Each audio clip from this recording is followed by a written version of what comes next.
كل الناس اليومين دول بتشتكي من حملات الرسائل والنتائج بتاعتها، النتائج مش افضل حاجه ومفيش اي نتائج خالص كويسه مرضيه للعميل.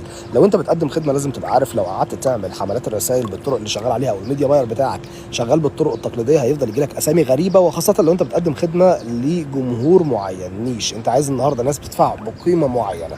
فبالتالي ايه افضل طرق دلوقتي للاعلانات؟ تبدا من اول الفول فانل كامبين، يعني هتبدا الفتره الاولى اعلاناتك مموله على كونتنت اويرنس بيحل مشاكل معينه عند الشريحه بتاعتك.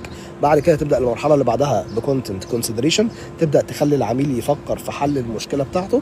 بعد كده تخش بالمرحله الثالثه اللي هي مرحله السيلز، اللي هي تبقى النهارده بطريقه الكاستم فيديو. اعلانك الممول هيبقى كاستم فيديو بالناس اللي شافت 25% من الفيديوهات اللي فاتت او 10 ثواني او وات ايفر، حسب النهارده التارجت بتاعك عايز يدفع كام.